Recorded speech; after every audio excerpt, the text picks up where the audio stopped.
To the conviction this week of the former Rustenburg mayor Matthew Wolmarans and his driver on charges of murdering whistleblower Mos Phakwe. Dlamini says the scourge of corruption in the Northwest Province has divided the ANC into camps. He adds it was disgusting to see ANC members from the Northwest Province physically fighting for positions at the recent ANC policy conference. The City of Cape Town's disaster risk management teams remain on high alert following the heavy rainfall that started last night. 12 areas have experienced flooding. At the Strand near Gordons Bay, 480 people are being housed in a local community hall after their dwellings were flooded. Disaster risk management spokesperson Wilfred Solomons Johannes elaborates on the other worst affected area. The Delft relocation area, the section is waterlogged and the 500 homes are threatened by the stagnant water where the people have illegally occupied the homes and our law enforcement officers are on scene. We have made arrangements for engineering solutions to be implemented to prevent the houses being flooded. A new study of tax havens around the world has found that as much as $21 trillion is being held offshore beyond the reach of tax authorities. The report was compiled by their campaign group, the Tax Justice Network, which says the gap between the rich and poor is much larger than had been realized. The BBC's Warren Bull has more. $21 trillion is equivalent to the gross domestic product of the United States and Japan combined. And the Tax Justice Network believes the amount held in tax havens could be higher still. It highlights how the super-rich move money into secretive jurisdictions such as Switzerland and the Cayman Islands with the help of private banks, and that oil-rich states such as Russia and Nigeria are especially prone to having wealth disappear offshore instead of being invested at home. The research concludes that politicians around the world are relying on a failed concept of wealth being transferred to poorer people through a trickle-down effect.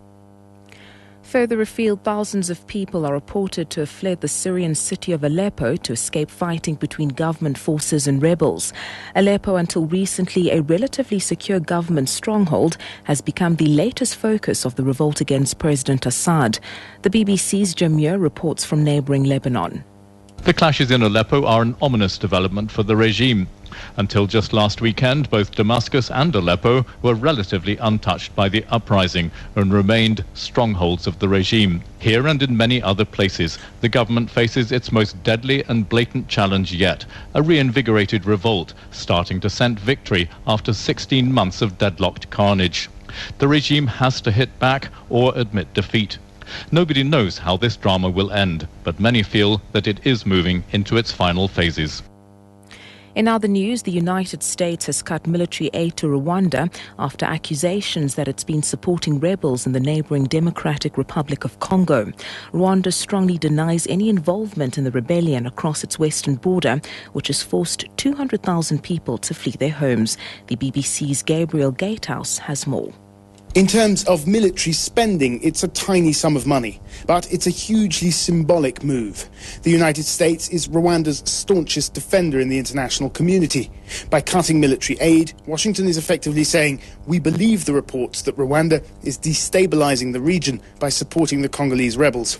Last month, the United Nations submitted a report to the Security Council detailing what it said was compelling evidence that Rwanda was supplying the rebel movement, known as M23, with fighters and equipment, as well as facilitating the movement of key commanders across the border between Congo and Rwanda. And finally, media mogul Rupert Murdoch has resigned as a director of several companies behind his British newspapers. The move follows a scandal over phone hacking by some of his papers. This report from the BBC's Robert Peston. The parent company of all these newspapers says not too much should be read into the departures. Mr. Murdoch is also resigning from around 9 other businesses in the US, India and Australia. A spokesman describes all the resignations as a house-cleaning exercise in preparation for the already announced breakup of News Corporation into 2 companies, and the point is that Rupert Murdoch plans to be chairman of both of those businesses. So although he may be a bit further removed from the famous British newspapers, they'll continue to report to him. And taking a look at the top story, COSATU President Dumo Dlamini says the Federation will intensify its efforts of exposing any form of corruption and maladministration in all spheres of government.